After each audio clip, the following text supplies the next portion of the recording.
national lañu war a voté tey je pense que bu ñu demee ba am dette cachée ñi fi nekkoon am na ci part de responsabilité quand même. Oui effectivement je pense que man li ñu wax ci plateau bi wax nañu lépp te li ñu wax du ma si dindi benn virgule. par rapport à ça jégal micro bi. que ça soit maar ak Mata. du ma ci dindi benn virgule sauf juste dire que il y a eu réellement une dette cachée. et lu ñu ko nëbbee Sénégalais yi moo doy waaru juste rek damay ñëw ci article 13 de la constitution bu nga xam ne dafa ne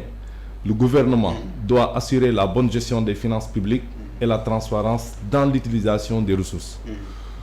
code finance publique des finances publiques mais impose la déclaration complète de la dette, la reddition des comptes et le contrôle parlementaire. gis nga mbir mi yëpp lépp li nga xam ne que jaarul assemblée nationale maanaam lu ñu nëbb la ñoom bu fekkonte ne gëm nañ na que lu ñu ñun ñi di nekk di wax sans du ma ne sa waa FMI lu les nouvelles autorités ñun lu ñu leen tegal ci table bi ñoom gëmuñu ko. ils étaient là ils ont tout ñoom lu ñu yoroon man tey budget bu nga xam ne que depuis bu mu ñëwee bu ñu duggee assemblée nationale mooy LFI bu daaw. LFI bu daaw bi ak LFR bi. ak bu ren di maa ngi ko yor xam nga loolu yomb na. jarul ngay wax ne que li ngeen di wax ni que amul. ils n'ont qu'à sortir tout ça ñoom d'abord ça soit à l'Assemblée nationale ñoom ñoo ko yor nañu génnee ni ñun lii lañ mës a voté te dërëm bu nekk. par rapport au budget qui a été voté li ngeen doon wax yëpp am nañu ay experts là-dessus am nañ ko. dañ ko génne sukkandiku ci les lois qui ont été votées élèves yi nga xam ne que voté nañ ko au niveau de l'Assemblée ñoom bu ñu fi ak LFR yëpp ñoom bu ñu fi nekkee boobu ba léegi ñoom nañ ko defal seen bopp. bu ñu buggee lu leer jarul sañu xaar que ñun ñu génnee wala soit Cour des comptes génne wala waa FMI prononcé wala dessus donc je pense que ñoom yor nañu ñun lu ñu yor ñoom nañ ko génne bu ñu ko génnee Sénégalais yëpp nañ xam ne que li dëgg la mais je pense que loolu man yaakaar naa ne c'est ils vont vers la manipulation ils l'ont fait bu ñu fi nekkee ci nguur gi. ça n'a pas marché ils ont essayé d'abattre le président Ousmane Sonko ak Diomaye ak ñu àndal yëpp ça n'a jamais fonctionné et je pense pas que c'est maintenant qu'ils vont réussir cette manipulation. Et les nouvelles autorités ñun ñu nga xam ne ñoom lañ àndal ñun gëm nañ ne que wax Sénégalais yi dëgg parce que président loolu moo nekkoon lu mu njëkk a wax kàddu lu njëkk mooy man du ma mës a nëbbu dara. li nga xam ne que moom la mu pouvoir jox pour ma exercer mes fonctions et il le fera jamais ñun tamit ñun tamit on est là-dessus donc na Sénégalais xam ne que lépp li nga xam ne que ñu fi nekkoon ñun leen koy ay kaddu yi nga xam ne ñu ngi koy yëkkati di ko teg ci les nouvelles autorités nañ xam ne que lu dul lenn lu dul manipulation lu dul désinformation la te ñun Sénégalais yi les Sénégalais xam nañ léegi fu dëgg bi féete ñun au niveau de l'Assemblée nationale lépp li nga xam ne que lu nar a war pour que ces gens-là qui ont dilapidé ce pays vont répondre de leurs actes je pense que ñoom tey kuy dee da ngay wékku et je pense que ñoom xam nañ fu ñu jëm du ñuy cëppi nii yépp lenn rek la ñu ragal mooy la reddition des comptes et là on va continuer la justice va continuer de faire de son travail jusqu'au bout. alors naka la ñu mën a jàngatee Abdou Mbow mi bokk ci yéen honorable député mi wax naan xamul leen fi ngeen di taxaw tantôt ngeen ArcelorMittal bu léegi ngeen reddition des comptes tey ngeen mise en accusation même rek loolu dinañ ci ñëw ci lu mu gën a yaatu boobu sax ArcelorMittal oui je pense que dañoo war a am benn émission yi nga xam ne spéciale pour loolu spécial pour Sénégalais xam oui pour Sénégalais xam dëgg ci loolu man j'aimerais bien que ñu débattre pas tey mais ñu débattre là-dessus très bien pour ñu xam gis nga affaire ArcelorMittal lu ndaw rek loolu kese doy na dossier très bien donc ces gens-là Abdou Mbow je pense que ces gens-là c'est pas des donneurs de leçons ñun ñëpp xam nañ ne moom mu ngi laaj ñu ko oto bu muy dawal fan la ko jëlee oto bu muy dawal fan la ko jëlee ak fan xaalis moo ko jox kii waaw na wax sénégalais moom fu mu jëlee xaalis gis nga ñi ñëpp ils vont répondre de leurs actes ils ont fait trop de mal à ce pays gis nga mooy lu ma wax ci cour des ci reddition des comptes ak li nga xam ne que ñoom def nañ ko fi mooy torture yi nga xam ne que def nañ ko fi ak rey les 80 personnes yi nga xam ne que def nañ ko fi et man gëm naa ne personnellement que on doit appuyer sur ça dans un premier temps la reddition des comptes sans état d'âme beneen bi mooy indi lépp leeral ci nga xam ne les 80 morts am na fii ci Sénégal te ils sont responsables nee nañ fii assemblée nationale lañ taxaw ne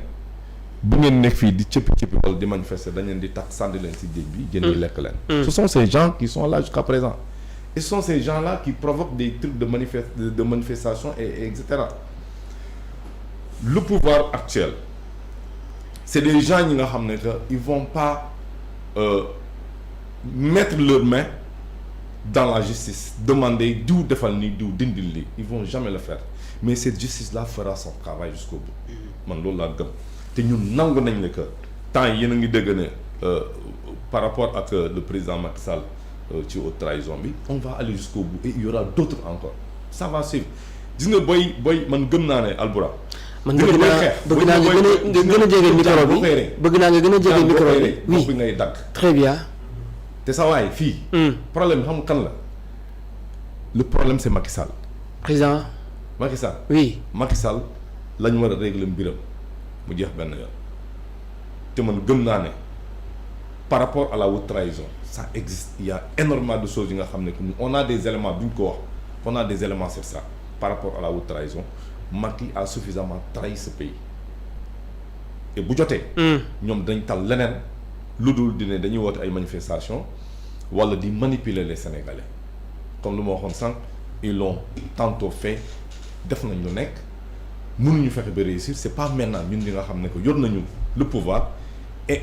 ce qu'on veut vendre aux Sénégalais par rapport à ce projet-là c'est le travail et on va réussir par rapport à ça Albourakh. Très bien budget bi ñuy wax naan dafa jógee 70 ba 204 milliards oui moom mooy wax ba tey moom Abdou. gis nga. naka la demee exactement. en fait xam nga. dafa am lu ñu jëlee ci yenn ci agence bi. wala ko ci présidence wala. c'est-à-dire dafa am li nga dafa am ay services yi nga xam ne. oui ku jëlee feneen rattaché ko à la présidence c'est-à-dire jarul sànni si débat ci affaire yooyu noonu. mais boobu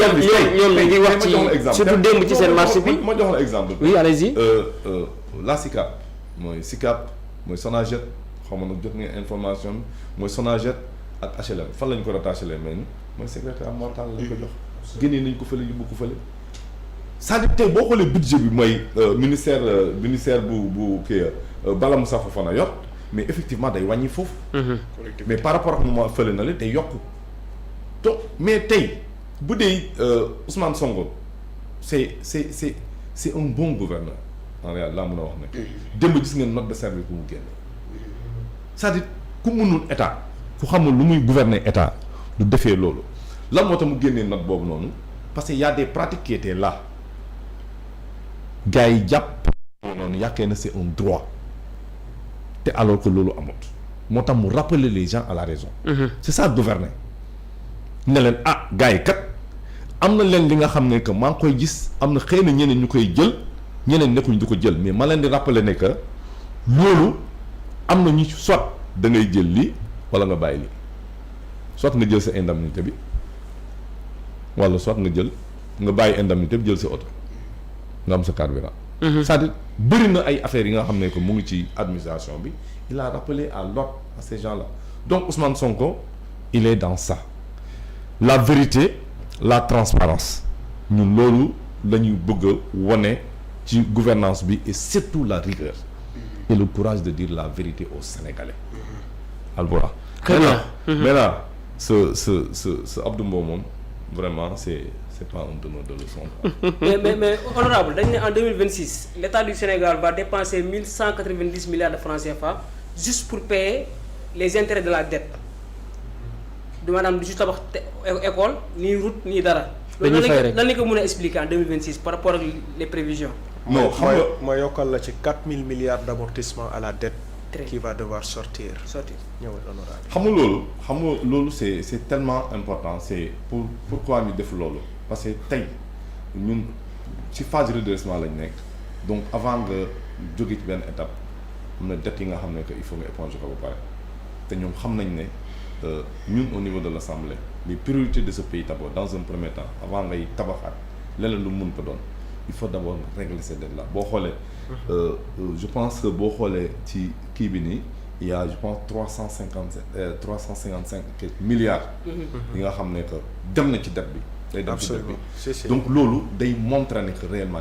ñun on est prêt à soutenir non seulement cette dette là pour que li nga xam ne que amel nañ ko li nga xam ne amel nañu Sénégalais que ça soit dette intérieure wala dette extérieure mu dem fu mu war a dem. et maintenant ñu dem maintenant vers li nga xam ne que ñun moom lañ digal Sénégalais yi. mooy yóbbu économie bi yóbbu finance bi Sénégal fu nga xam ne que kenn foogee ko di wax ne que il faut tamit ñu xam ne que cette finance là est jusqu'à présent soutenable. Sénégalais xam loolu. Très bien jërëjëf honorable Fary. Oui. Dette cachée, une nouvelle fronde s'ouvre contre Macky Sall, son inclusion de Mo Ibrahim réclamé. Le cadre de réflexion démocratique et patriotique CRDP-50 a adressé une lettre ouverte à la fondation Mo Ibrahim qui publie chaque année l'indice Ibrahim de la gouvernance africaine. Le collectif y exprime ses inquiétudes sur la fiabilité de cet indice à la lumière des revendications du Fonds monétaire international concernant une dette cachée contractée sous la présidence de Macky Sall. Depuis la publication des récentes analyses du Fonds monétaire international confirmant l'existence d'une dette cachée contractée sous le magistère de Macky Sall, une onde de stupeur parcourt la communauté nationale et internationale. Écrit par le CRDP dans un courrier qualifiant cette affaire de scandale financier d'une gravité institutionnelle plutôt sans précédent, le mouvement dénonce une opacité budgétaire et une dissimulation